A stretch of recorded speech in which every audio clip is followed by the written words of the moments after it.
Tay, sigurado ka ba na meron tayong makikitang aswang ngayong gabi? Kanina pa po tayo naglalakad dito sa gubat pero kahit dulo ng kuko ng aswang, wala naman po tayong makita.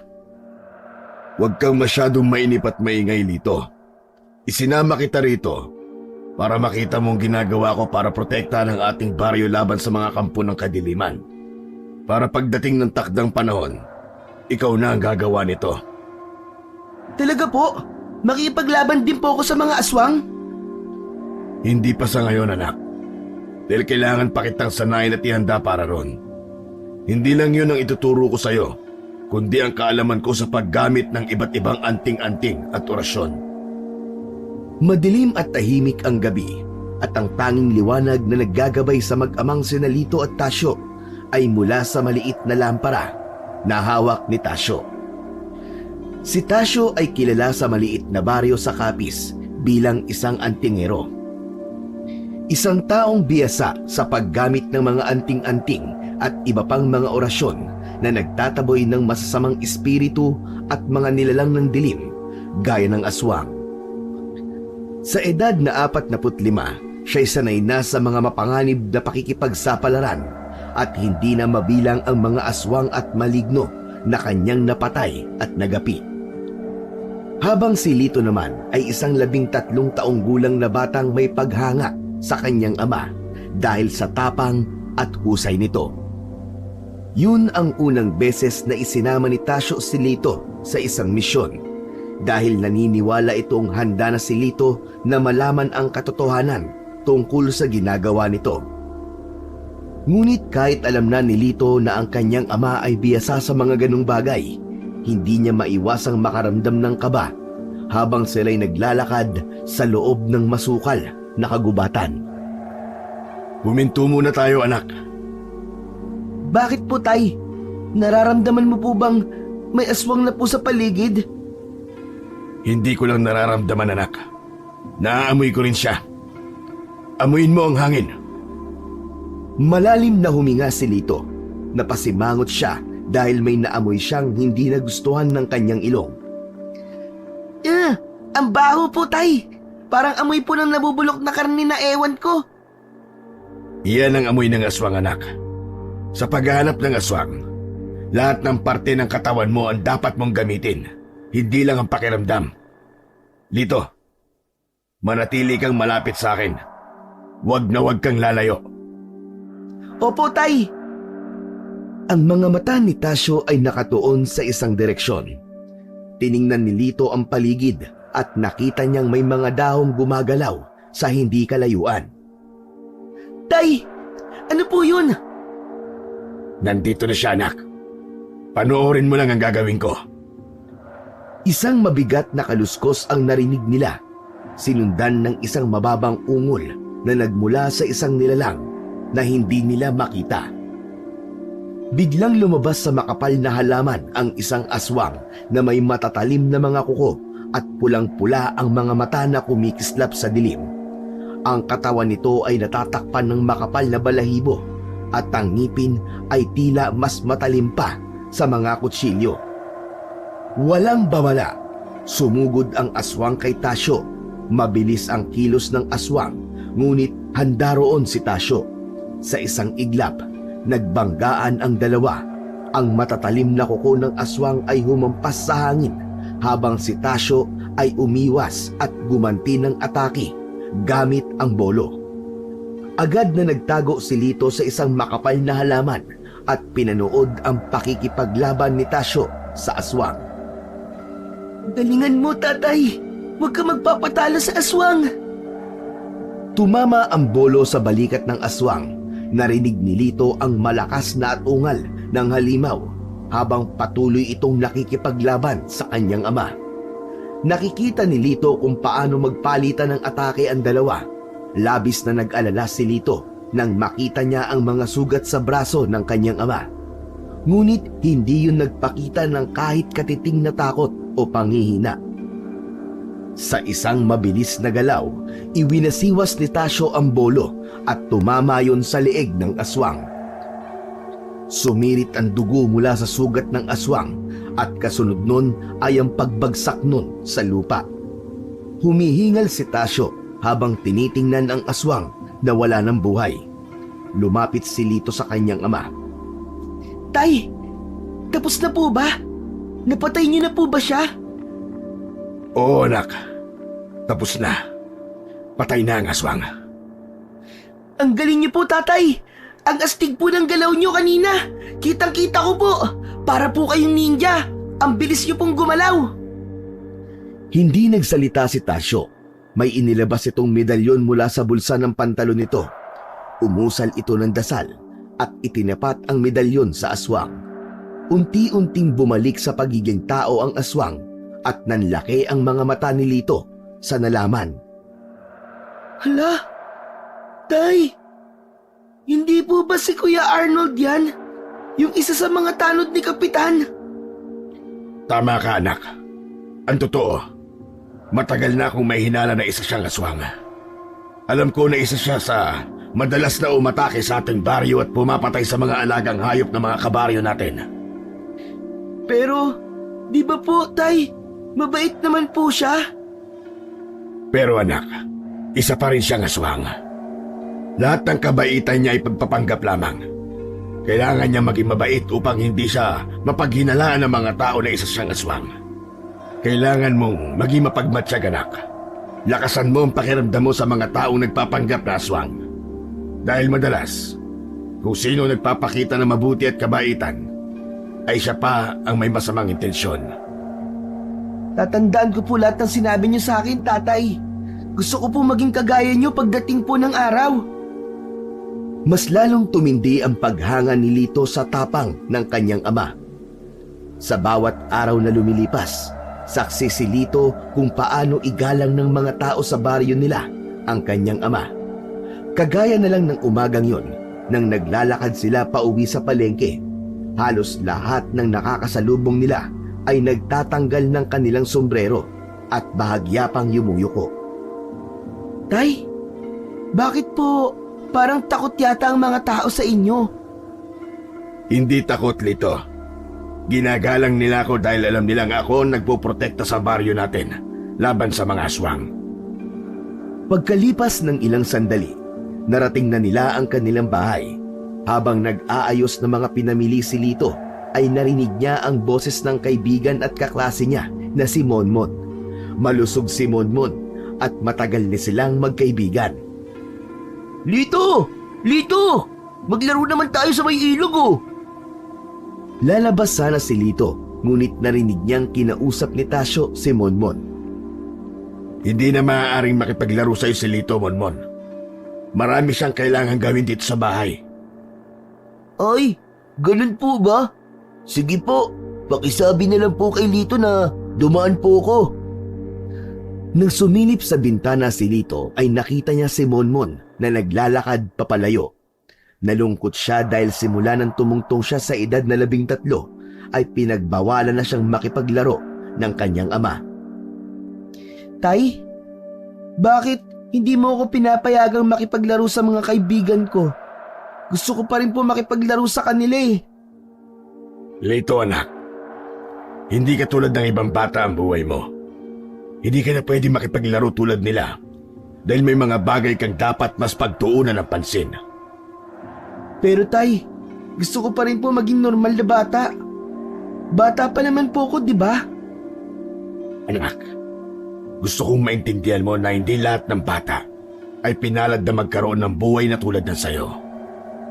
Ikaw ang anak ng kinatatakutang antingero dito sa ating lugar.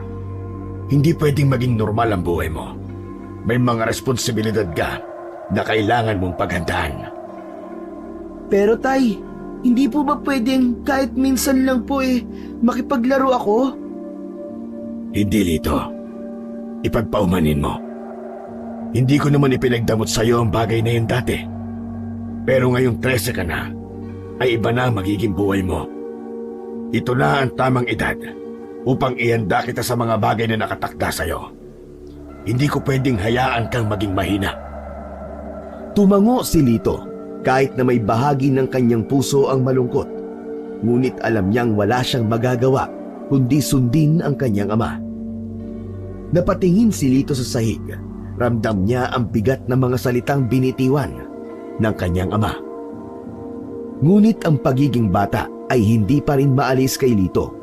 Mas lamang ang kagustuhan niyang maglaro kaysa sa matutunan ang mga bagay na ginagawa ng kanyang ama.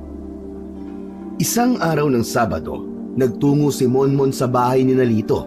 Sakto na natutulog na si Tasyo ng oras na yon. Sumenya siya kay Monmon na wag itong maingay at tumango ito habang may nginunguyang tinapay. Tahimik na lumabas si Lito ng kanilang bahay. Nang makarating siya kay Monmon ay inakala niyang makakatakas na siya kay Tasyo hanggang sa narinig niya ang pagsigaw ni Tasyo sa likuran niya. Lito! Saan ka pupunta? Tay? Makikipaglaro lang po ako kina Monmon. Tapos ko naman na po ang lahat ng takdang aralin ko eh. Eh ang pagmememorya mo ng orasyon, nagawa mo na ba? Hindi pa po. Pwede ko naman pong gawin yun bukas o kaya po mamayang gabi. Hindi pwede. Bumalik ka rito. Hindi ba't nag-usap na tayo tungkol sa bagay na ito? Hindi ka na pwedeng maglaro dahil mawawala ka sa iyong focus. Mang Tasyo, bakit po hindi na pwede maglaro si Lito? Hindi na po namin siya nakakasama ng mga kaibigan namin eh. Ang lungkot ng buhay niya kung di niyo po siya papayagang makipaglaro. Monmon, iyo. Alam kong magkaibigan kayo ni Lito. Pero kailangan mong maintindihan na hindi na siya pwede maging tulad ng ibang bata. May mga bagay siyang kailangan paghandaan at matutunan. Pero po, Mang Tasyo, hindi ba pwede kahit sandali lang? Pwede naman kaming maglaro sa harap ng bahay eh.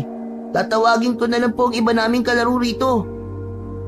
Iba na ang buhay ni Lito kaysa sa dati. Nararamdaman kong may puwersa ng aswang na aatake rito sa ating baryo. Kailangan matutunan ni Lito ang mga bagay na magagamit niya sa pakikipaglaban. Ikaw, Lito, hindi ako makapaniwala na susuwain mo ko.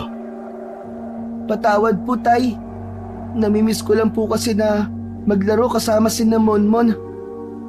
Sige na, Monmon. Umalis ka na. Kayo na lang nga maglaro. Magkita na lang tayo sa school sa Lunes.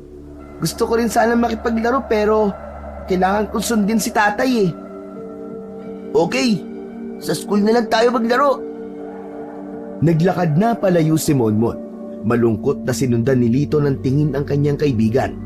Nang muli siyang tawagin ni Tasyo, ay bumalik na siya sa loob ng kanilang tahanan. Alam kong nahihirapan kang intindihin kung bakit pinagbabawalan kitang makipaglaro, Lito. Pero isang araw, mauunawaan mo rin ang lahat ng ito.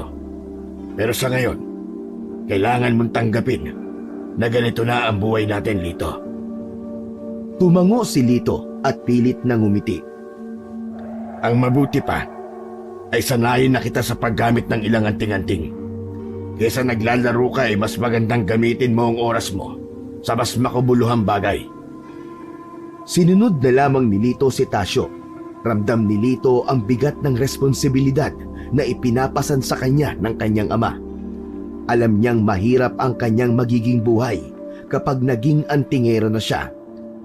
Ngunit wala siyang magawa kundi sundin ang mga yapak ng kanyang ama na si Tasyo. Pagsapit ng Lunes, nagkita sina Lito at Monmon sa eskwelahan. Doon ay nagsawa sa pakikipaglaro si Lito. Sabik na sabik siya dahil hindi niya na yun nagagawa kapag nasa bahay siya.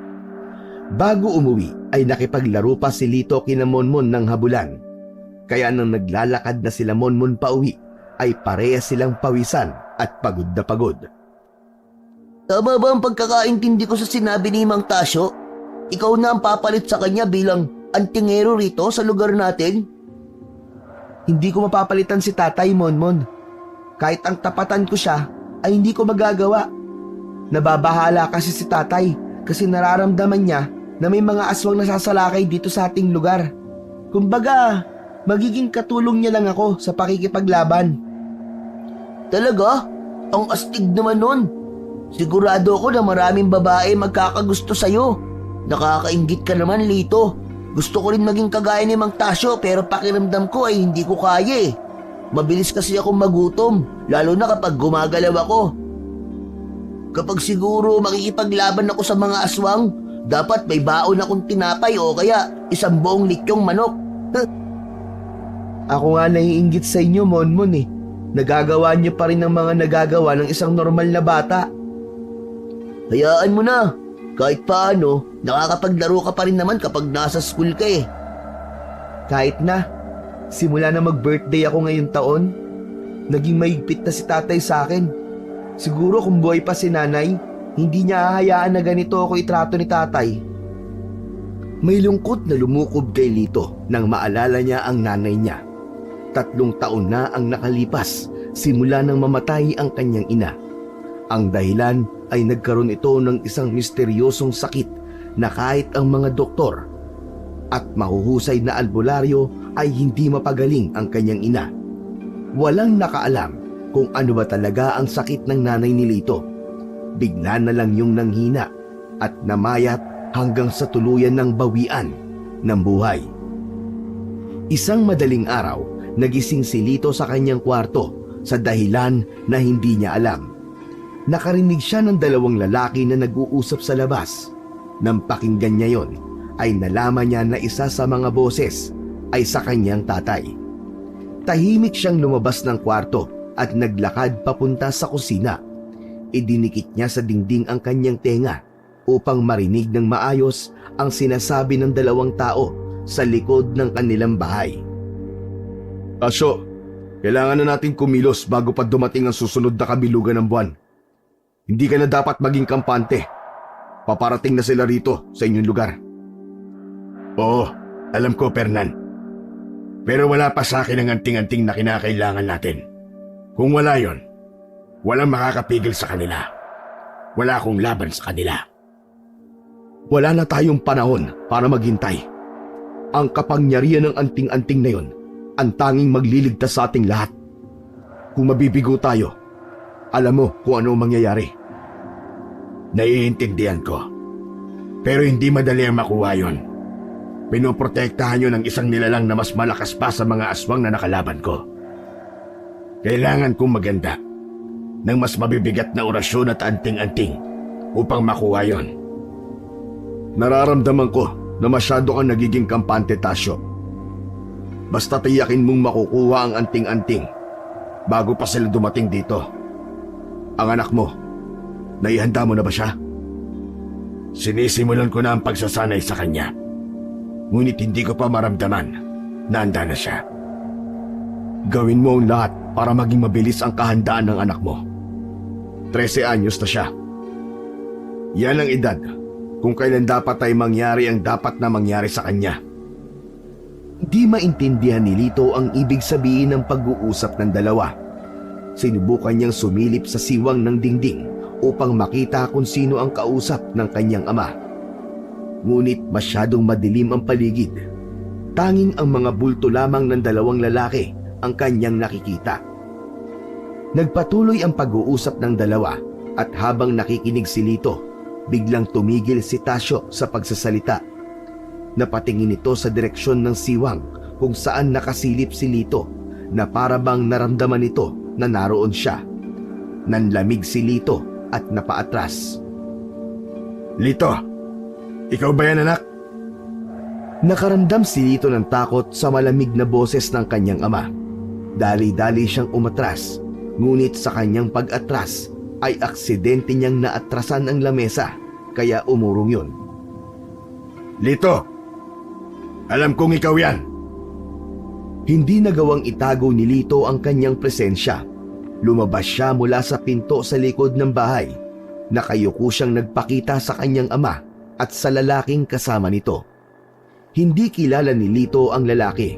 Noon lamang niya ito nakita. Pasensya na po. Hindi ko po sinasadya. Narinig ko lang po kayo. Hindi ba't isa sa tinuro ko sa'yo ay huwag kang nakikinig sa usapan ng ibang tao? Kung may narinig ka man, sana hindi ka na lumapit pa rito. Sorry po. Hindi ko na po ulitin, Tay. Ito ba ang anak mo, Tasyo? Oo, siya si Lito. Malaki na siya. Nakikita kita sa kanya nung nasa ganyang edad ka pa lamang. Bakit hindi mo nalang sabihin sa kanyang totoo, Tasyo? Baka maintindihan kanya. Mukha siyang matalinong bata. Huwag mo akong pangunahan sa kung anong gagawin ko. Lalo na tungkol ito sa aking anak. Umalis ka na, Fernan.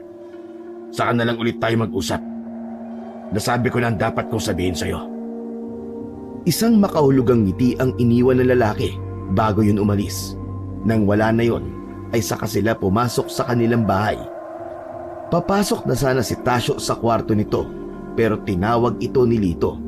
Nag-iwan ng mga tanong kay Lito ang mga sinabi ng lalaki. Tay, sino po yung lalaking yun? Ano po yung sinabi niya na dapat ay sabihin mo sa akin ang totoo? Meron ka po bang itinatago sa akin? Siya si Fernan, anak. Ang bunso kong kapatid. At wala akong inililihim sa'yo. Ang ibig niya lang sabihin ay ang bagay na nakatakdang mangyari sa'yo. At yun ay ang manahin ang aking kaalaman at kakayahan bilang isang mahusay na antingero. Ang akala niya yata ay hindi ko pa nasabi sa'yo ang bagay na yon. Sa kabila ng diretsong sagot ni Tasyo, hindi maiwasan ni Lito na maramdaman na tila nagsisinungaling ito sa kanya. Napansin niya na hindi man lang tumitingin ang tatay niya sa kanya nang sagutin nito ang kanyang tanong. Yun po ba talaga, Tay? Baka po meron ka pong itinatago sa akin, ha? Sa tingin mo ba pipiliin ko pang maglihim sa'yo gayong dalawa na lang tayo magkasama? Nagdududa ka ba sa akin, Lito? Hindi po, Tay. Alam ko po na lahat ng ginagawa nyo ay para po sa ikabubuti ko. Lito, anak. Nag-iisa kitang anak at mahal kita. Kaya gusto ko mapabuti ka. Kung ano man ang narinig mo kanina, kalimutan mo na yon. Dahil wala yung ibig sabihin. Huwag mong pabigatin ang isipin mo sa mga bagay na wala namang kahulugan. Bumalik ka na sa kwarto mo. Matulog ka na dahil may pasok ka pa sa eskwelahan mamayang umaga. Hindi na umimik si Lito at dahang-dahang lumakad pabalik sa kanyang kwarto. Sa paghiga niya ay hindi niya maiwasan ang mag-isip.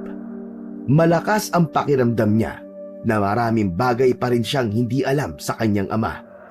Ramdam niya na meron yung itinatagong sikreto sa kanya. Isang araw, walang pasok sa eskwelahan si Lito. Nais niya sana na gumising ng tanghali, ngunit 6:00 pa lang ay nagising na siya sa ingay na narinig niya sa labas ng kanilang bahay. May mga taong tumatawag sa pangalan ng tatay niya. Lumabas si Lito sa kanyang kwarto. Sakto na lumabas din si Tasyo sa silid nito. Ano po nangyayari? Bakit parang ang daming tao po sa labas, Tay? Hindi ko rin alam, pero malakas ang kutob ko na merong nangyayaring hindi maganda. Paglabas nila ng bahay, nakita nila ang maraming tao na nagkukumpulan sa harap ng kanilang tahanan. Lahat ay nagkakagulo, nagsasalita ng sabay-sabay, at meron pang mga umiiyak. Kinabahan si Lito. Naisip niya na mukhang tama ang hinala ng kanyang ama. Tinanong ni Tasyo ang isa sa mga taong naroon kung ano ang nangyayari. Ayon sa lalaking tinanong ni Tasyo, ay may 3 bata na nawala noong nakaraang gabi. Ang sabi pa ng isa ay malakas ang hinala ng marami na aswang ang kumuha sa mga nawawalang bata. May mga nakakita raw sa aswang na naglalakad sa kanilang baryo nung gabi na nawala ang mga bata. Nakita naman ni Lito ang pagtiim ng bagang ng kanyang ama. Tay, ano pong nangyayari? Unti-unti nang nangyayari ang kinatatakutan ko, anak. Nandito na sa lugar natin ang mga aswang. Nakita ko na ito sa aking pangitay noon. Natigilan si Lito. Ang kanyang isip ay bumalik sa narinig niyang pag-uusap kagabi. Hindi niya inaasahang ganito kabilis mangyayari ang kinatatakutan nila. Maya-maya pa ay biglang dumating si Monmon. Hingal na hingal ito at halatang balisa. May dala itong isang malaking chichirya. Lito! Lito! Ang daming batang nawawala! Sabi nila, aswang daw ang may kagagawan nun. Alam ko, Monmon. Narinig ko yung sinabi ng tinanong ni tatay. Si Junior, si Nena, at si Dodong. bigla na lang daw nawala kagabi. Hindi ba nag-aaral din sila sa school natin? Kung silang hanapin kagad, hindi ko pwedeng hayaan na masundan pa ang ganitong pangyayari. Gusto ko pong sumama sa inyo, Tay. Gusto ko pong tumulong. Lito anak, hindi mo naiintindihan kung gaano kadelikado ang bagay na ito. Ang mga aswang ay hindi basta-basta. Manatili ka dito at hintayin mo ko. Pero Tay, kayo na rin po nagsabi na hindi na po ako bata. Kaya ko na pong tumulong. Hindi ba't sinanay niyo naman po ako? Hindi pa sapat ang pagsasanay mo anak. Marami ka pang dapat na matutunan. Lito, baka nga mas mabuti kung dito ka na lang muna. Lito, sa oras na ito, mas kailangan kitang manatili sa bahay at magbantay. Kung may mangyari sa akin, ikaw ang inaasahan ko. Pero Tay, Huwag nang matigas ang ulo mo anak. Huwag mo nang ipagpilitan ang gusto mo dahil hindi kita pagbibigyan. Dito ka lang sa bahay. opo Tay. Pero Tay, mag-iingat po kayo ha. Huwag kang mag-alala anak. Gagawin ko ang lahat para mahanap ang mga bata at matiyak ang kaligtasan ng ating baryo. Nangangako ako sa'yo na babalik ako dito ng buhay. Tumango si Lito sa kanyang ama. Bagaman ang kanyang loob ay puno pa rin ng pangamba, alam niyang hindi niya magagawang mapapayag si Tasyo na isama siya nito, kaya pinili na lamang niya na sundin ito. Huwag ka na mag-alala, Lito. Sigurado akong kaya ng tatay mo yun. Isa siyang bayani dito sa baryo natin, di ba? Sasamahan na lang kita sa bahay niyo habang wala siya. Basta, may pagkain, okay na ako doon. Huminga ng malalim si Tasyo bago muling humarap sa mga tao sa paligid. Sa lahat ng nandito, huwag kayong mag-alala. Hahanapin ko ang mga bata at gagawin ko ang lahat para maibalik sila ng ligtas. Magtiwala kayo sa akin. Kung aswang man ang may kagagawa ng kanilang pagkawala, hindi ako papayag na hindi sila magbayad sa idinulot nilang takot at pag-aalala sa inyong lahat. Nagpalakpakan ang mga tao sa sinabi ni Tasyo. Nakita ni Lito ang sarili niya na pagdating ng takdang panahon ay siya na rin ang aasahan ng mga tao sa lugar nila pagdating sa mga ganoong bagay. Agad na naghanda si Tasyo para sa paghahanap sa mga nawawalang bata. Tahimik na pinagmasdan ni Lito ang kanyang ama. Hindi pa rin maalis ang kaba at takot sa kanyang dibdib. Lito anak, kailangan ko nang umalis. Huwag kang mag-alala. Babalik ako kagad kasama ang mga bata. Sigurado po ba kayong kakayanin niyo, Tay? Baka mapahamak po kayo. Baka kailangan niyo po ng tulong ko o kaya ng ibang kalalakihan dito sa ating baryo. Kaya ko na itong mag-isa anak. Ayoko na meron pang ibang mapahamak. Ginagawa ko na ito ng matagal na panahon. Kilala ko ang mga aswang. Alam ko kung paano sila harapin. Maghintay ka lang dito. Kasama mo naman dito si Monmon habang wala ako. Mag-iingat po kayo, Tay. Oo anak, lagi akong mag-iingat. Pinapangako ko yan. Naglakad na si Tasyo palabas ng bahay habang bitbit ang mga kagamitan nito. Nakatitig lang si Lito sa likod ng kanyang ama habang sinusubukang labanan ang pangambang bumabalot sa kanyang puso. Lumapit naman si Monmon kay Lito. May hawak itong 2 banana Q na salitan nitong kinakagat. Huwag ka mag-alala. Ang tatay mo ang pinakamagaling na antingero dito sa bayan natin. Sigurado kong babalik siya ng buhay kasama nung 3 bata na nawawala. Sana nga, Monmon. Kahit ilang beses itong ginawa ni tatay, kinakabahan pa rin ako. Alam mo, para mawala yung kaba mo, kain na lang tayo. Magsaing ka. Nakita ko yung adobo manok sa kusina nyo eh. Mukhang masarap. Kau talaga, puro pagkain na lang ang nasa isip mo. May 2 ka pang ang banana Q eh. Gusto mo na naman kumain ng adobo. Sa hindi ako mabubusog sa 2 banana Q eh. Nang bumagsak na ang dilim, mas naramdaman ni Lito ang pag-aalala. Malalim na ang gabi, ngunit wala pa rin ang kanyang ama. Ipinagdasal niya na sana ay walang masamang nangyari kay Tasyo sa paghahanap nito sa mga batang nawawala. Umaga na ngunit gising pa rin si Lito. Magdamag siyang gising at hindi maipikit ang mga mata sa kaba at pag-aalala sa kanyang ama, habang si Monmon naman ay mahimbing ang tulog sa kanyang tabi. Biglang nakarinig si Lito ng mga yapak na mga paa sa labas ng bahay. Nagmamadali siyang tumayo. Binuksan niya ang bintana at tumingin sa labas. Nagliwanag ang mukha ni Lito nang makita niya ang tatay niyang pawis na pawis pero nakangiti. Kasama nito ang 3 bata na nawawala. Madumi ang damit ng mga bata. Bakas sa mukha ng mga yon ang takot. Tay! Nahanap niyo po sila! Ang galing niyo po talaga, Tay!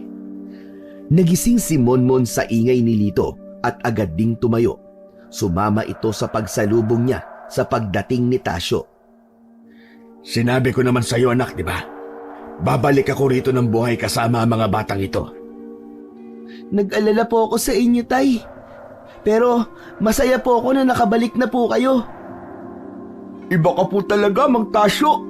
Sigurado na matutuwa mga tao kapag nalaman nila na nahanap nila ang mga bata. Mabilis na kumalat sa lugar na yon ang kabayanihan na nagawa ni Tasyo. Maraming tao ang nagtipon sa harapan ng bahay nila Lito. Naroon ang pamilya ng mga nawawalang bata at abot langit ang pasasalamat ng mga yon sa kanyang ama. Ipinaalam ni Tasyo sa mga tao na aswang ang kumuha sa mga bata. May paghanga naman sa mga mata ni Lito habang pinanonood niya si Tasyo na nagsasalita. Sobrang proud siya na anak siya nito. Masarap pakinggan na muli ko kayong natulungan. Isa rin akong magulang, kaya nang malaman ko na may mga batang nawawala, ay hindi ako nagdalawang isip na tumulong. Nangangako ko sa inyo na habang nandito ako sa ating baryo, gagawin ko ang lahat upang tulungan kayo sa abot ng aking makakaya. At kung sakali man na merong hindi magandang mangyari sa akin, wala kayong dapat na ipangamba dahil nandito ang aking anak na si Lito. Tumingin si Tasyo kay Lito. Pinalapit siya nito. Nahihiyang tumabi si Lito kay Tasyo sa harapan ng maraming tao. Sa ngayon, mga kasama, ay nagsisimula na akong sanayin ang aking anak upang maipamana sa kanya ang aking kaalaman sa paggamit ng anting-anting laban sa kasamaan. Darating ang araw na siya na ang papalit sa aking tungkulin at ang tradisyon na to sa aming pamilya ay magpapatuloy ng matagal na panahon. Isang masigabong palakpakan ang umalingaw-ngaw sa paligid. Punong-puno ng kasiyahan ang puso ni Lito. Masarap sa pakiramdam na maraming tao ang humahanga sa kanyang ama, kaya mas lalong lumaki ang kagustuhan niya na maging kagaya nito pagdating ng araw. Pagkaalis ng mga tao ay pumasok na si Lito sa kanilang bahay. Kasama nila si Monmon na abala sa pagnasab sa nilagang mais. Grabe po ang paghanga sa inyo ng mga tao, Tay. Nakaka-proud po talaga kayo. Maraming salamat, anak. Alam mo naman na hindi ko kayang pabayaan ang ating baryo. Sana po, isinama niyo po ako para nakita ko po kung paano niyo niligtas yung mga bata na nawawala. Paano niyo po pala niligtas sa aswang yung mga bata, Tatay? Gamit ang isa sa aking anting-anting, ay natukoy ko ang kinaroroonan ng mga bata. Nakita ko sila sa isang kuweba sa gubat. Buti na lang at naabutan ko silang buhay. Nilabanan ko ang aswang at tinalo ko gamit ang anting-anting. Grabe ka, Mang Tasyo. Ang galing mo talaga. Napaka-astig niyo po. Baka po meron kayong anting-anting dyan na kayang gumawa ng pagkain. Bigyan niyo naman po ako para lagi po ako may pagkain. Huy, Monmon, tumigil ka nga. Hindi biro yun, ha. Ang dapat mong itanong ay kung meron si tatay na anting-anting para hindi ka palaging gutom. Kailangan natin mag-ingat lagi. Hindi pa tapos ang laban na ito. Ang mga aswang ay lagi lamang nandyan. Naghihintay ng tamang pagkakataon at hindi natin alam kung kailan sila ulit aatake. Pero hanggat nandito ka po, Tay, sigurado ako na walang laban ng mga aswang na yun sa baryo natin. Pero Tay, magpahinga na po muna kayo. Alam ko po na pagod po kayo. Tama ka, anak. Sige, magpapahinga na ako. At ikaw rin, magpahinga ka na. Alam kong hindi ka nakatulog. Halata sa mga mata mo. Monmon, salamat rin sa'yo. Kasi sinamahan mo rito sa bahay si Lito habang ako'y wala. You're welcome po, Mantasyo. Kinagabihan, habang naghahapunan si Lito at Tasyo, ay pinagkwentuhan nila ang ginawang pagligtas ni Tasyo sa mga batang nawala. Sa totoo lang po, gusto ko sanang sumama talaga sa pagliligtas niyo sa mga bata eh. Kaya lang, hindi naman po kayo pumayag. Gaya ng sinabi ko sa'yo, anak, hindi ka pa handa.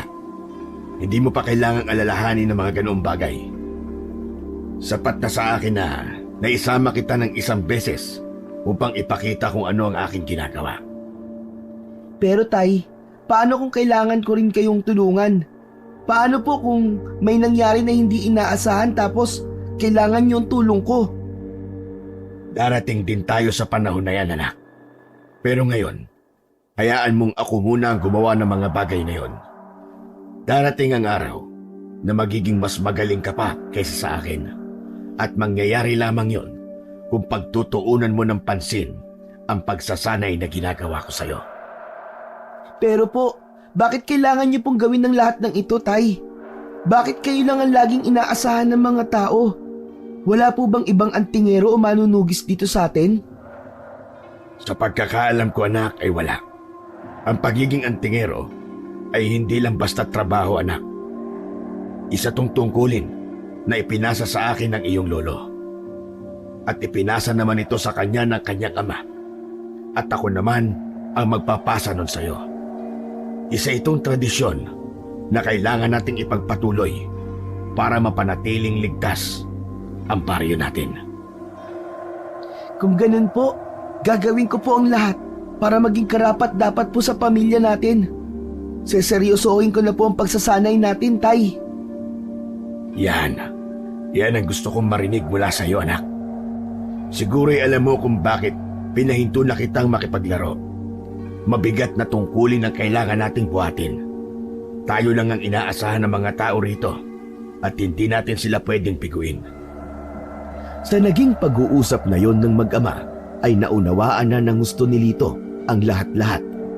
Alam niya na kailangan niya nang maging handa, lalo na tila nagsimula na ang mga aswang na manggulo sa kanilang baryo. Ngunit kung kailan desidido na si Lito na seryosohin ang pagsasanay nila ng kanyang ama, ay saka naman siya may napansin sa kanyang ama. Isang gabi, nagising si Lito. Lumabas siya ng kanyang kwarto upang magtungo sa banyo. Habang nasa banyo si Lito, ay narinig niya ang pagbukas ng pinto sa harapan ng bahay. Nang matapos siya sa paggamit ng banyo, ay lumapit siya sa pinto ng kwarto ni Tasyo. Marahan niya yung binuksan at natuklasan niya na wala roon ang kanyang ama. Napagtanto ni Lito na lumabas si Tasyo. Hindi niya yon binigyan ng kung anong kahulugan at bumalik na siya sa sarili niyang silid. Ngunit ang bagay na yon ay naulit pa ng ilang beses. Nagkaroon na si Lito ng pagtataka kung anong ginagawa ng tatay niya at kailangan nung lumabas tuwing gabi. Hanggang isang araw, hindi na napigilan ni Lito ang magtanong. Tay, napapansin ko po na gabi-gabi po kayong lumalabas. Ano po bang ginagawa niyo? Nagbabantay ako rito sa baryo dahil malakas ang pakiramdam ko na muling sasalakay ang mga aswang. Isa sa tungkulin ko ay panatiling ligtas ang lugar na ito laban sa kampon ng kadiliman. Kung ganun po, dapat po isama niyo po ako. Lito, uulitin ko, hindi ka pa handa.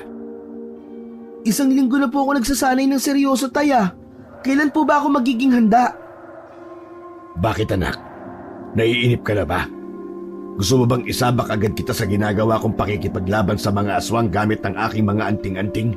Kahit alam kong hindi ka pa handa? Anak, ayokong ipahamak ka. Kapag naramdaman kong handa ka na, ako mismo ang magsasabi sa'yo. Kinagabihan, Habang nakahiga si Lito sa kwarto niya, ay pilit niyang pinapakalma ang sarili. Bumalik ang pakiramdam niya na merong inililihim si Tasyo sa kanya. Hindi siya kumbinsido sa sagot nito sa tanong niya kung bakit yun lumalabas tuwing gabi. Hanggang sa naisip ni Lito na sa gabing yun ay dapat niyang malaman kung nagsasabi man ng totoo ang tatay niya. Nang marinig niya ang pagbukas ng pinto sa harap ng bahay, ay marahan siyang bumangon. Maingat ang bawat hakbang niya. Nang makalabas siya sa kanilang bahay, nakita niya si Tasyo na nagmamadaling naglalakad. Sa pagsunod ni Lito sa kanyang ama, ay nalaman niya na sa gubat yon nagpupunta. Sinigurado ni Lito na hindi siya mapapansin ni Tasyo.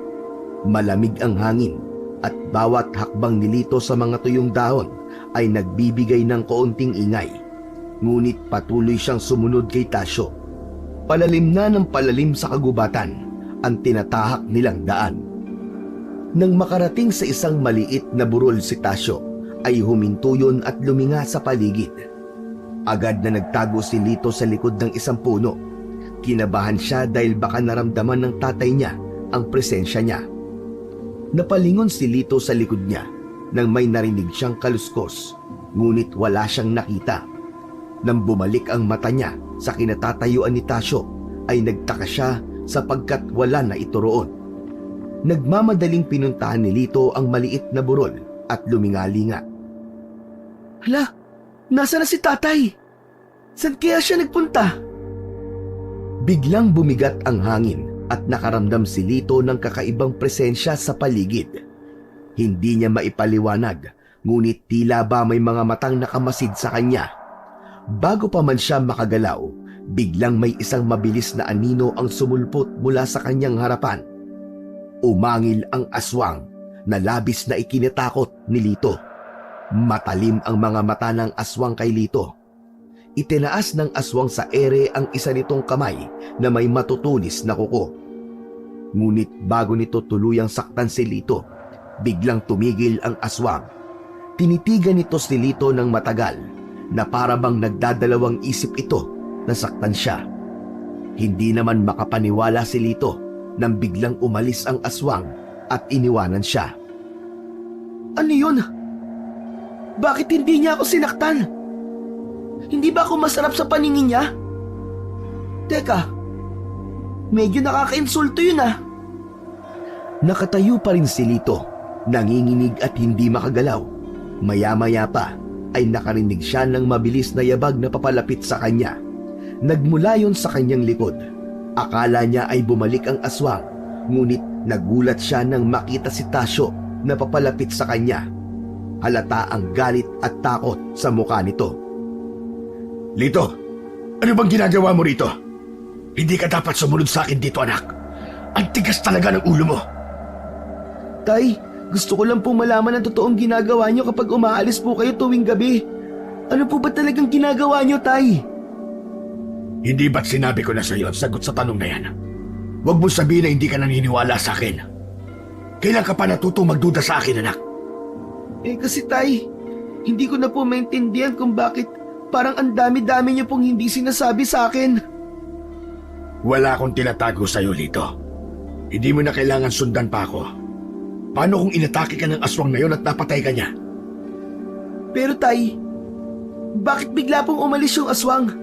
Bakit hindi niya po ako sinaktan? Marahil ay naramdaman niya ang presensya ko kaya umalis siya. Alam niya na kamatayan ang pupuntahan niya kung sakaling sinaktan ka niya. Ako ang kinatatakutang antingero sa baryo natin. Malamang, lahat ng aswang ay takot sa atin. Pero Lito, hindi ko gusto tong ginawa mong ito. Ang kailangan mo lang gawin ay magtiwala sa akin. Sige na, umalis na tayo rito. Delikado ang lugar na ito para sa'yo. Walang nagawa si Lito kundi sumunod sa kanyang ama.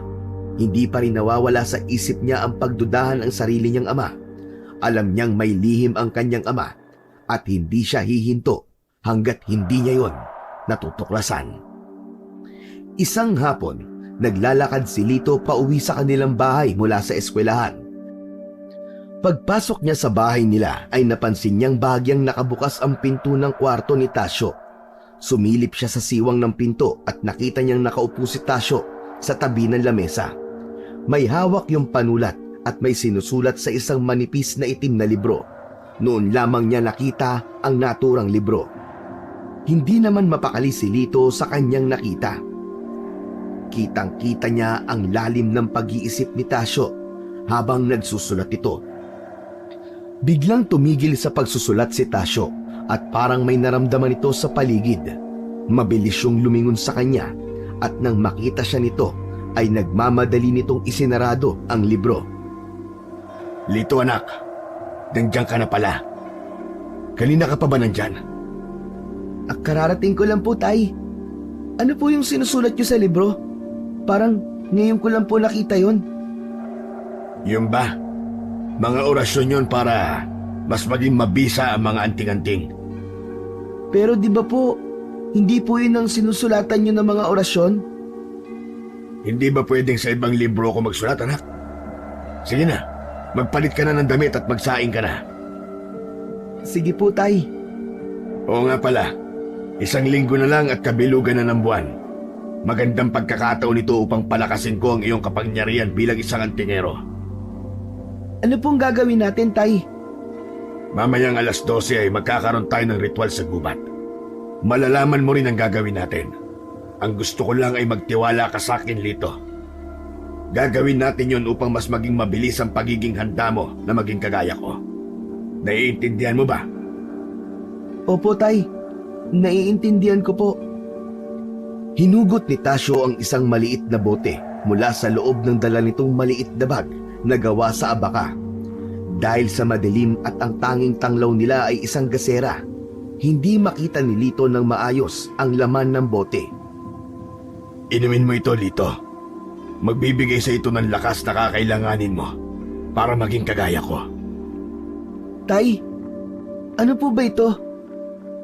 Huwag ka na magtanong. Ang akala ko ba isusundin mo lahat ang sasabihin ko? Wala ka bang tiwala sa akin, anak? Parte ito ng ritual na gagawin natin. Kinuha ni Lito ang bote mula kay Tasyo. Binuksan niya yon at inilapit yon sa kanyang labi. Naamoy niya na malansa yon, parang dugo. Sa amoy pa lang nun ay naduwal na kagad si Lito. Tay, parang hindi ko po kaya. Anong hindi mo kaya?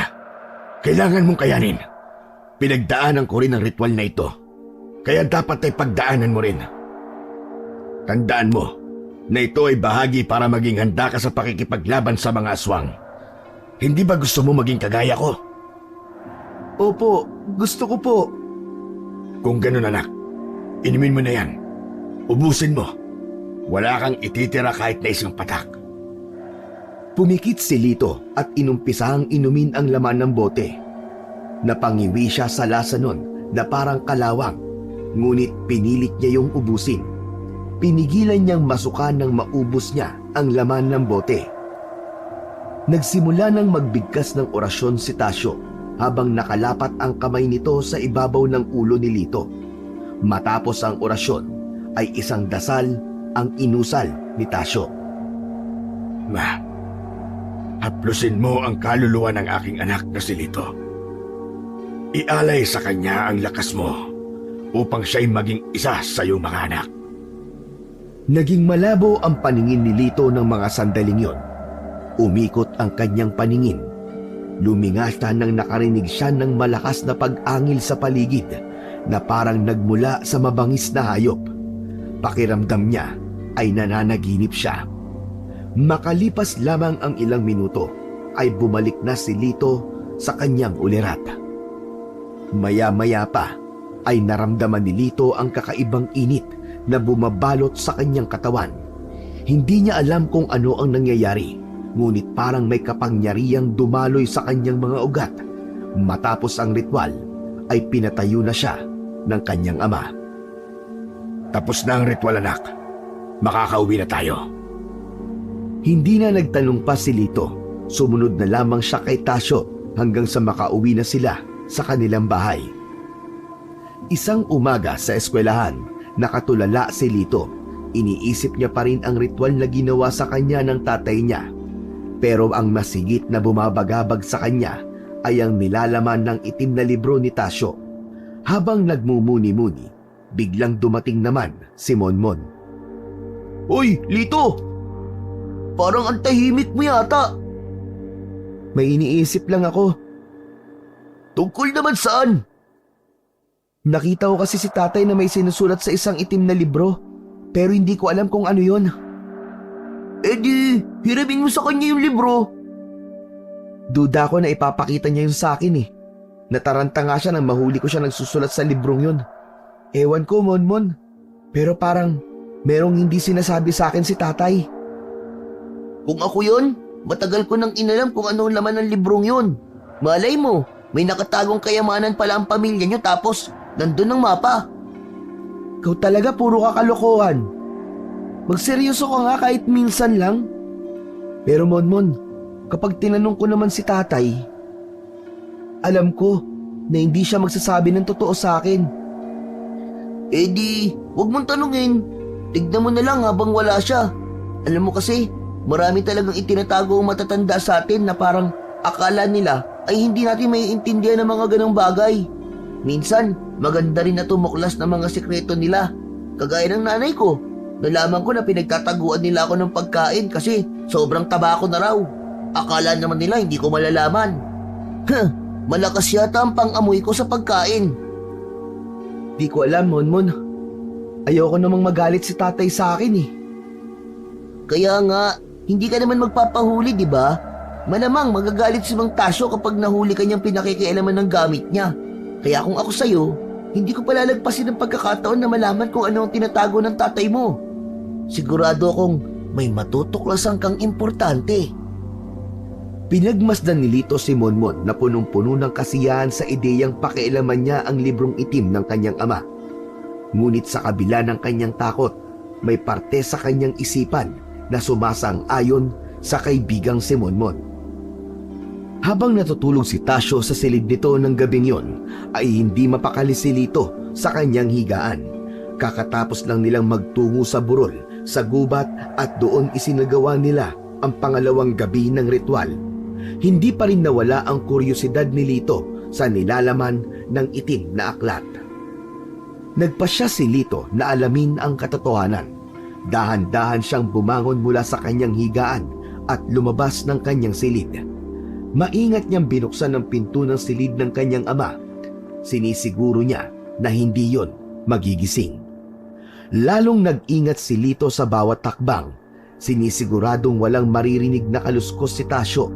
Sa isang sulok ng kwarto, napansin niya ang isang malaking kahon na may mga kakaibang marka.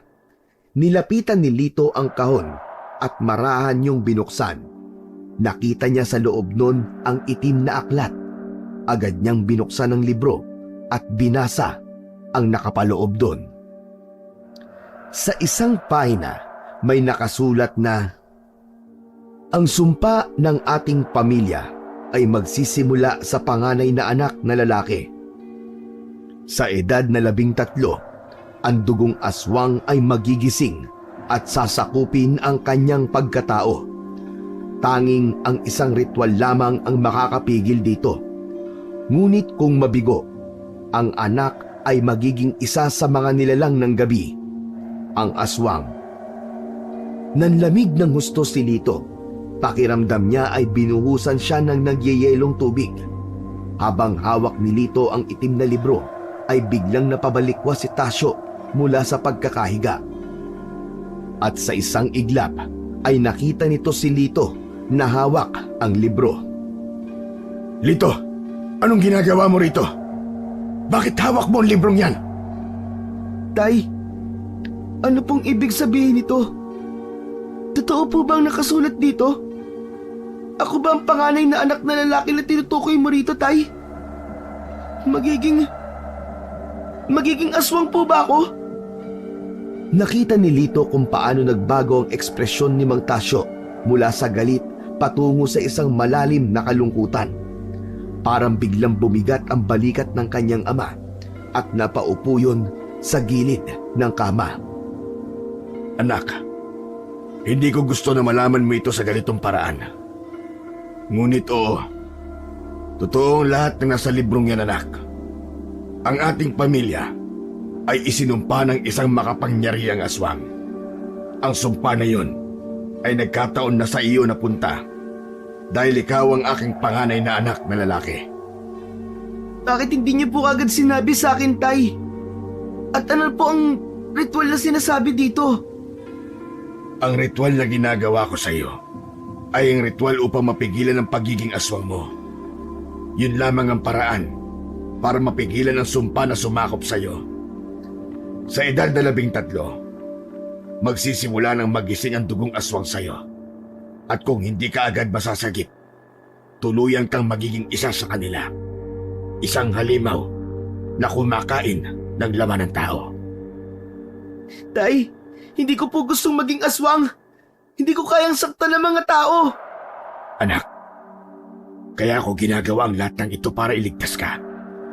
Lahat ng aking mga ginagawa, ang mga gabi-gabing ritual, ang pag-inom mo ng dugo, lahat yun ay para mapigilan ang sumpa. Ngunit kailangan ko ang tulong mo. Kailangan mong magtiwala sa akin. Lumapit si Tasyo at niyakap si Lito. Tahimik na umiyak si Lito sa yakap ng kanyang ama. Ano pong gagawin natin, Tay? Paano kung maging aswang po ako? Ibig sabihin ay magiging kalaban na rin po ako ng paryong to? Hindi yun mangyayari, anak. Magtiwala ka sa akin.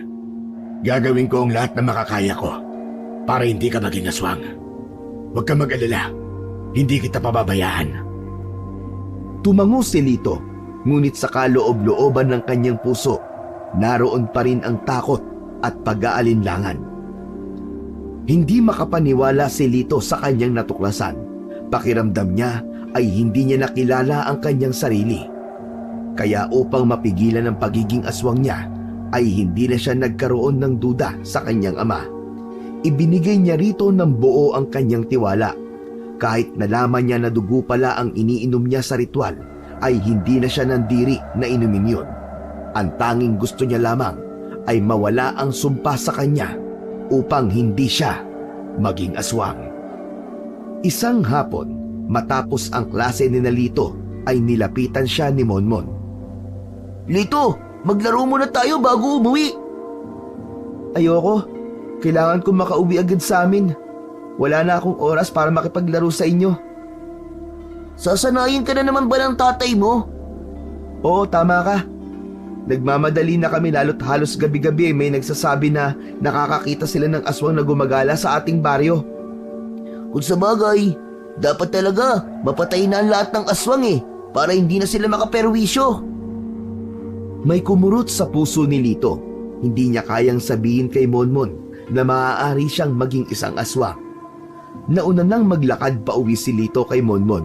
Habang naglalakad sa gilid ng kalsada, napansin niyang tila may mga matang nakasunod sa kanya. Nagpatuloy siya sa paglalakad, ngunit hindi maalis ang pakiramdam na may sumusubaybay sa kanya. Hindi mapigilan ni Lito na lingunin ang kanyang likuran at doon niya napansin ang isang matandang babae na nakatayo sa tabi ng isang puno. Nakasuot ito ng lumang damit na tila pag-aari ng ibang panahon. Hindi niya maipaliwanag, ngunit may kakaibang pakiramdam na bumalot sa kanya nang makita niya ang matandang babae. Sinusundan ba niya ako? Nagpatuloy na lamang siya sa paglalakad. Pinilit niya na hindi na lang pansinin ang babae, ngunit habang dumadaan siya sa iba't ibang lugar, sa bawat liko at kanto, naroon pa rin ang matanda. Tahimik na nakatingin sa kanya. Pakiramdam niya ay unti-unti yung lumalapit sa kanya, ngunit hindi niya magawang tumakbo. Nang makarating si Lito sa kanilang bahay, agad siyang pumasok at isinara ang pinto. Akala niya iligtas na siya, ngunit pagdungaw niya sa bintana, nakita niyang naroroon pa rin ang matanda, nakatayo sa harap ng kanilang bakuran, nakatitig sa kanilang bahay. Anong ginagawa niya dito? Sinusundan niya ba talaga ako? Tumakbo si Lito patungo sa silid ng kanyang ama at mabilis na nagsumbong kay Tasyo. Tay! Tay! May matandang babae po sa labas ng bahay. Kanina pa po siya nakasunod sa akin. Napatayo si Tasyo mula sa pagkakaupo at mabilis na dumungaw sa bintana. Nakita nila na naroon pa rin ang matandang babae. Hindi yun gumagalaw sa kinatatayuan nito. Sino ka? Anong ginagawa mo rito? Wala ni isang salita ang lumabas sa bibig ng matandang babae. Nanatili yung nakatayo na tila walang naririnig. Muli, tumingin si Tasyo kay Lito at binalaan siya na wag lalabas ng bahay. Lumabas ng bahay si Tasyo upang itaboy ang matandang babae. Umalis ka na. Huwag mong nilalapitan ang anak ko. Huwag kang magpanggap na hindi mo ko kilala, Tasyo. Gusto kong ipaalam sa'yo na kung anong ginagawa mo ay hindi ka magtatagumpay. Hindi kita kilala, tanda. Umalis ka na rito bago pa ako may gawin sa'yo na pagsisisihan mo. Doon na naglakad palayo ang matandang babae. Nang makabalik si Tasyo sa loob ng bahay, ay sinalubong agad ito ni Lito. Tay, sino po ba yung matandang babae? Bakit parang kilala niyo po siya? Ang sabi niya kilala mo siya eh. Hindi ko siya kilala, anak. Nagsisinungaling ang matandang yon. Malamang ay isa siyang aswang at kaya kanya sinusundan ay dahil may balak siyang masama sa'yo. Baka kilala niya yung aswang na nagbigay ng sumpa sa'yo. Bakit po niya ako sinusundan? Bakit niya ako gustong gawan ng masama? Dahil nararamdaman nila na kumikilos na tayo para mawala ang sumpa sa'yo, anak. Pipigilan nila yon hanggat kaya nila. Alam nila na ikaw ang magiging malaking sandata nila laban sa akin sa oras sa tuluyan kang maging isang aswang, anak. Kaya simula ngayon, ayokong nakikipag-usap ka sa hindi mo kilala. Maaaring lasunin nila ang iyong utak para hindi tayo magtagumpay sa pag-alis ng sumpa sa iyo. Natatakot po ako, Tay. Wala po bang paraan para matalo natin sila? Sa pagkakaalam ko, may isang anting-anting na matatagpuan sa isang tagong lugar sa gubat. Yun ang pinakamabisang anting-anting na magagamit natin para mapatay sila. Kailangan nating sirain yon. Anting-anting? Pero kailangan nating sirain? Teka, Tay, hindi ko po maintindihan. Yun ang anting-anting na ginagamit ng mga aswang para lumakas sila. Kapag nasira natin yon, ay hindi na sila lalakas pa. Mas madali na natin silang matatalo. Pero ikaw lang ang maaaring makasira ng anting-anting, anak. Ikaw ang itinakdang sumira nun. Ha? Bakit po ako? Dahil ikaw ang isinumpa, anak. Tay, bakit hindi pa po natin sirain ang anting-anting? Sirain na po natin yun habang maaga pa. Mapanganib ang lugar na kinaroroonan ng anting-anting na yon, anak. Marami tayong makakaharap na pagsubok at mga aswang na pipigil sa atin. Wala po akong pakialam, Tay. Naniniwala ako na hanggat magkasama po tayong dalawa, hindi nila tayo matatalo. Hindi ba ikaw po ang pinakakinatatakutang antingero dito sa ating baryo? Kaya natin yun, Tay. Kaya natin sila. Mas makabubuti po, kinkukilos na po tayo kagad. Naging buo na ang desisyon ng mag-ama na hanapin ang anting-anting na tinutukoy ni Tasyo. Sa pagkakataon na yon, ay determinado na si Lito na gumawa ng malaking hakbang upang pahinain ang puwersa ng mga aswang. Kinabukasan ng umaga, agad na nagtungo sina Lito at Tasyo sa kagubatan upang hanapin ang anting-anting. Dala ni Tasyo ang mga boteng naglalaman ng dugo dahil isasagawa pa rin nila ang ritual tuwing alas 12 ng hating gabi. Ayon kay Tasyo, matatagpuan ang anting-anting sa isang malaking bato na nasa gitna ng gubat. Pero dahil sa malawak ang gubat, alam nila na magiging matagal ang kanilang paglalakbay. Inabot na ng gabi ang mag-ama, madilim na ang paligid, at tanging ilaw mula sa dalang lampara ni Lito ang nagbibigay liwanag sa kanilang dinadaanan. Malapit na mag-alas 12, Lito. Kailangan muna nating huminto upang isagawa ang ritual. Sige po, Tay. Para makapagpahinga na rin po tayo kahit sandali lang. Kanina pa po tayo naglalakad eh. Lumuhod na si Lito at sinimulan na ni Tasyo ang ritual. Nang iinumin na ni Lito ang dugo na nasa bote, ay isang malakas na kaluskos ang narinig nila mula sa kung saan. Bago pa man mainom ni Lito ang dugo, isang aswang ang mabilis na sumalakay sa kanila mula sa dilim. Mabilis na humarap si Tasyo. Iniharap ang kanyang bolo at matapang na hinarap ang aswang. Lito anak, magtago ka! Ako nang bahala rito! Habang nakikipaglaban si Tasyo sa aswang, si Lito naman ay nanatili sa pagtatago sa likod ng isang puno habang pinapanood ang bawat galaw ng kanyang ama. Ang aswang na may matutulis na pangil at mabangis na anyo ay patuloy na umatake kay Tasyo. Ngunit hindi natinag ang ama sa pagprotekta kay Lito. Sa kabila ng matinding laban, nagawa ni Tasyo na masugatan ng aswang, dahilan upang yun ay umatras at tumakas. Bumalik ka rito, halimaw! Tapusin natin ang laban na ito! Duwag! Lumabas na si Lito sa kanyang pinagtataguan. Walang pinagsidlan ang kaba at takot na kanyang nararamdaman. Babalik pa po kaya yung aswang na yun, tatay? Sa tingin ko'y hindi, nanak. Nasugatan ko siya at matatagalan bago niya mapahilom ang kanyang sugat. Ito ang sinasabi ko sa iyo, Lito. Gagawin nilang lahat para pigilan tayo sa misyon natin. Ipinagpatuloy nila ang ritual at nagawa nila yung tapusin ng walang balakid. Matapos yun, ay muling nagpatuloy ang mag-ama sa kanilang paglalakbay sa loob ng gubat. Ang bawat hakbang nila ay mas mabagal at mas maingat dahil alam nilang hindi biro ang kanilang hinaharap. Ngunit kahit gaano pa kalaki ang panganib, buo ang loob ni Lito na tapusin ang kanilang misyon. Hindi nila natagpuan ang anting-anting ng gabing yon, pero alam ni Lito na hindi sila maaaring sumuko. Nararamdaman niyang mas malapit na sila kaysa kanina at hindi siya titigil hanggat hindi nila nakikita ang anting-anting na kailangan nilang sirain. Kinabukasan ng umaga, isang ilog ang kanilang nadaanan. Pinuno ni Lito ng tubig ang lagayan nila ng inumin.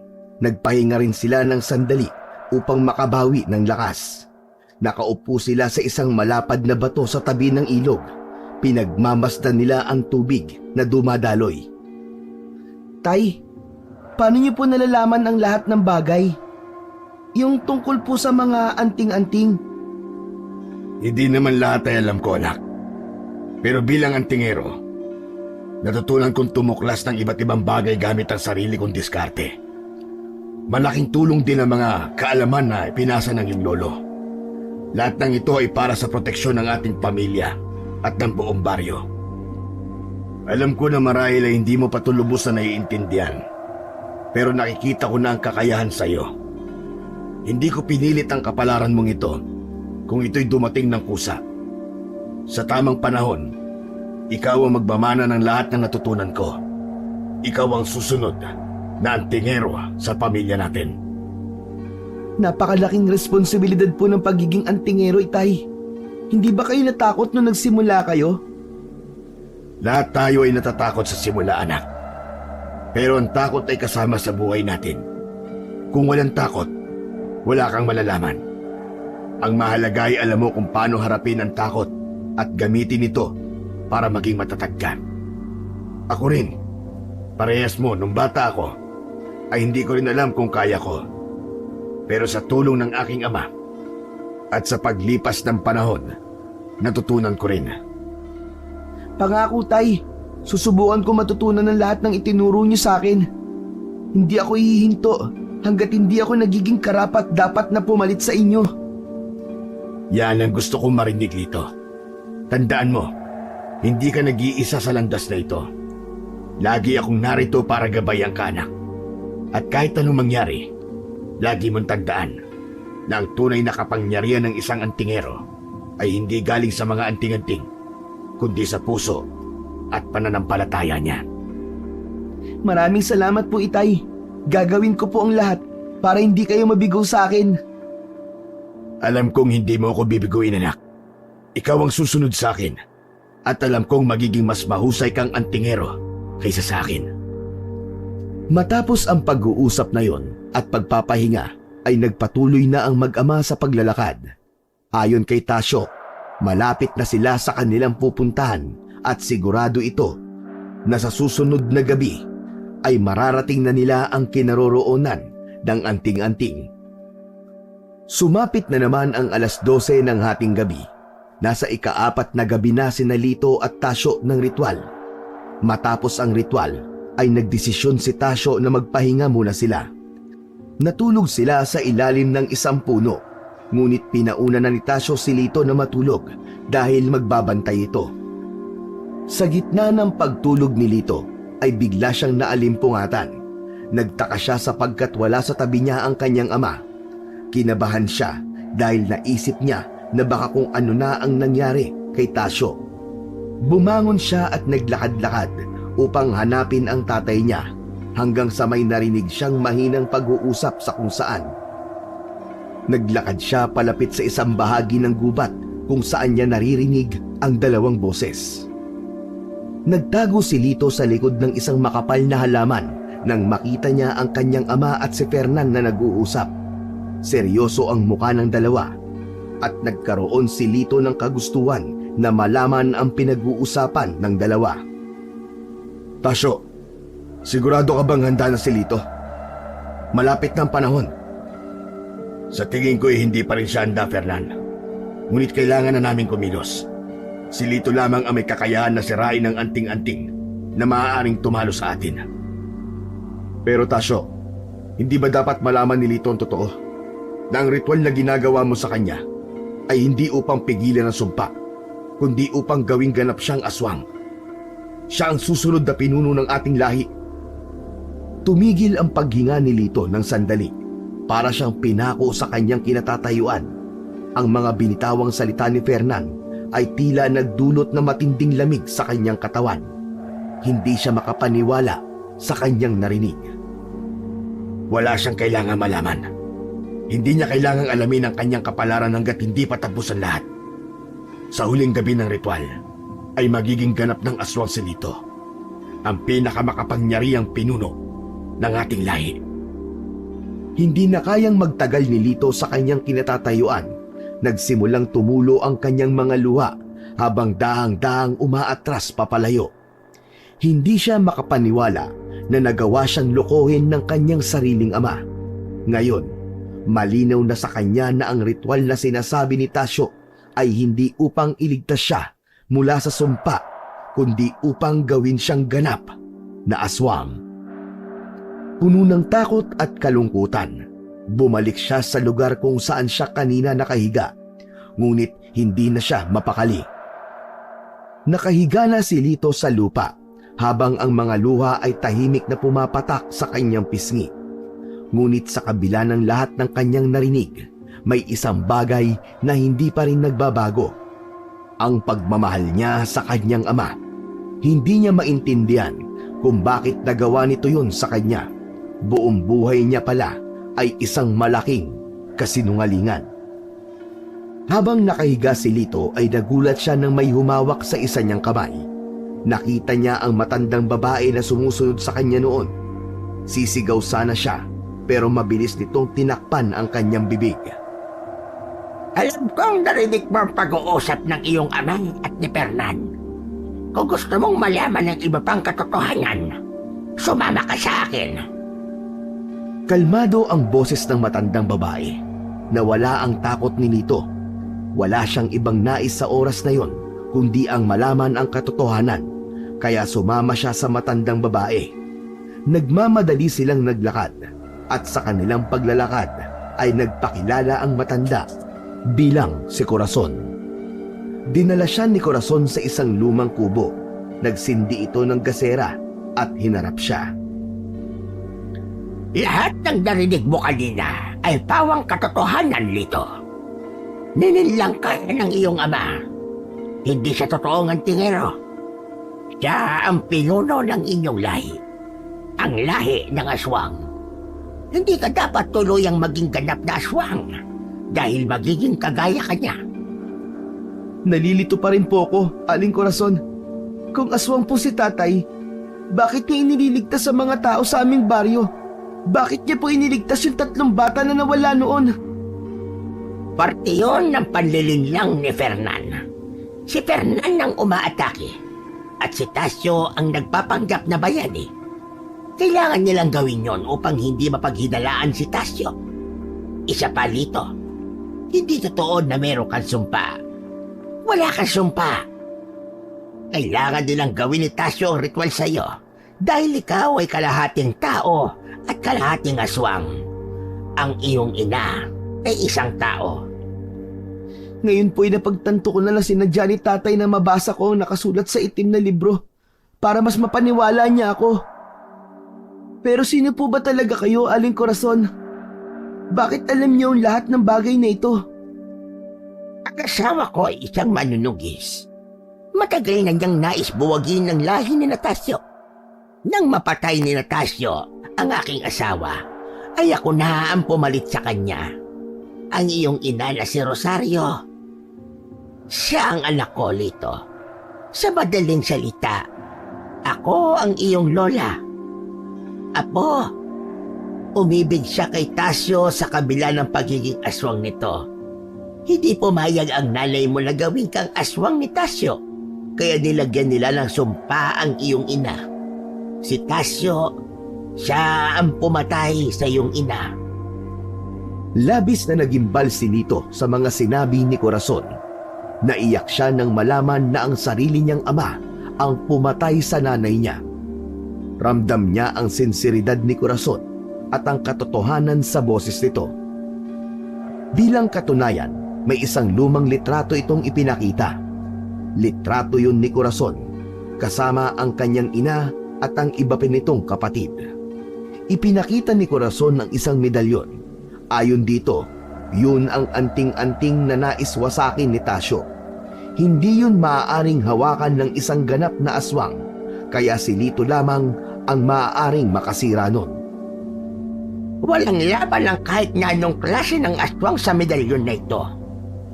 Nais itong sirain ng iyong ama, Apo, dahil ito ang makakatalo sa kanila.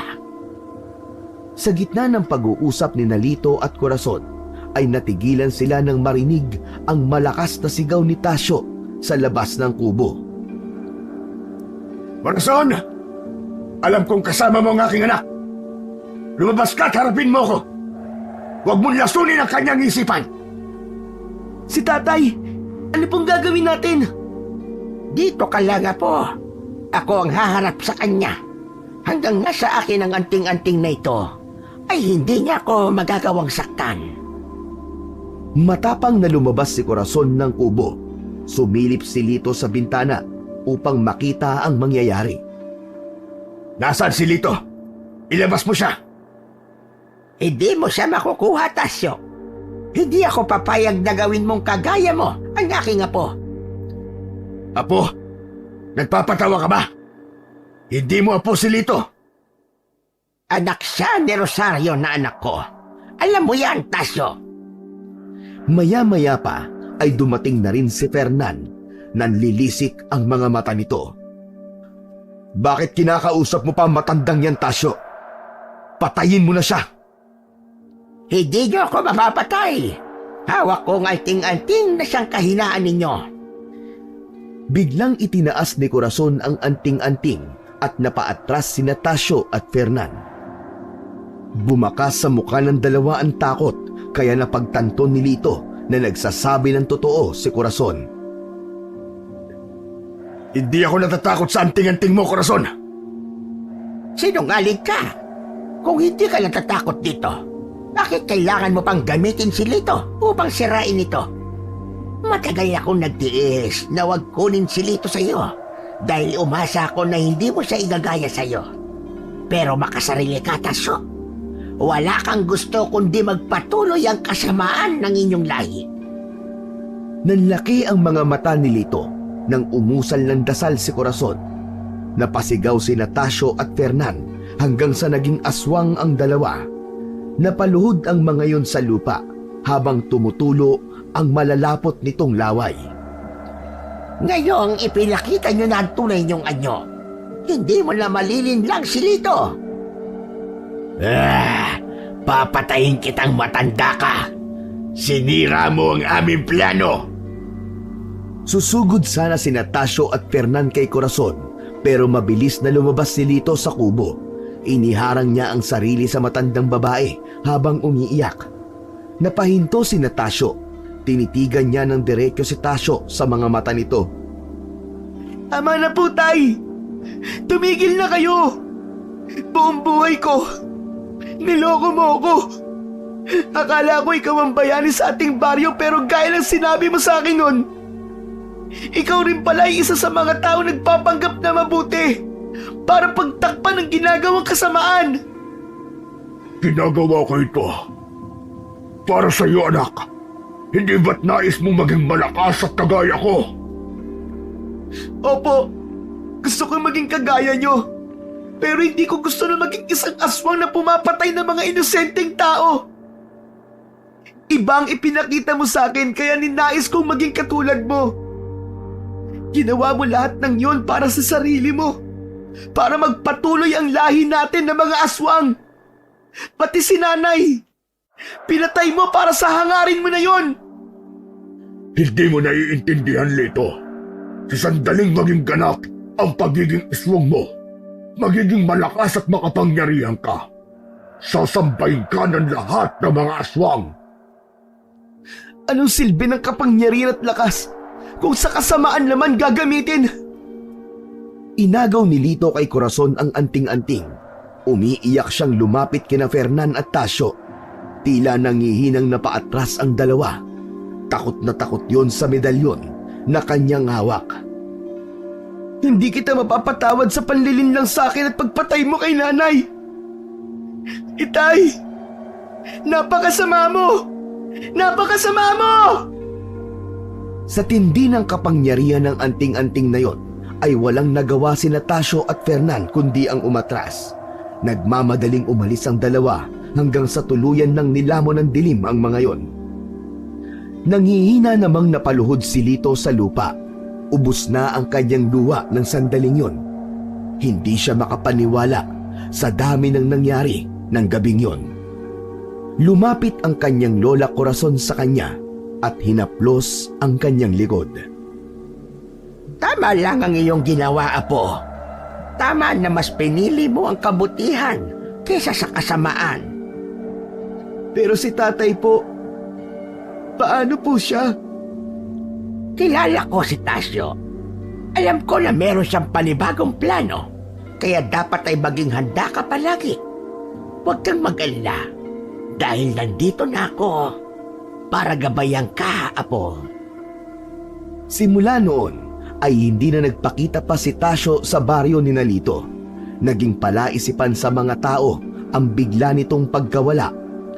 Alam ni Lito na iniisip ng tatay niya na sasabihin niya sa mga tao na isa tong aswang, kaya hindi na yon bumalik sa kanilang bahay. Pero hindi ganun ang kanyang ginawa. Pinrotektahan niya pa rin ang magandang imahe ni Tasyo sa lugar nila. Kahit paano ay nagpasalamat si Lito dahil kasama niyang nanirahan si Corazon sa bahay nila. Walang araw na lumipas na hindi siya nag-alala sa kanyang ama. Makalipas lamang ang ilang taon, naging ganap ng antingero si Lito. Sa kanya na humihingi ng tulong ang mga tao sa kanilang baryo. Natupad pa rin niya ang inakala niyang mabuting plano sa kanya ng kanyang ama. Sa panahon na yon, wala pa ring balita si Lito sa kanyang ama na si Tasyo. Pero kung pagbibigyan ng langit na muli silang magkaharap, hindi niya ito kakalabanin. Bagkus ay aakayin niya ito sa liwanag dahil naniniwala si Lito na kahit isang masamang aswang ang kanyang ama, ay meron pa ring kaunting kabutihan sa puso nito. Tay,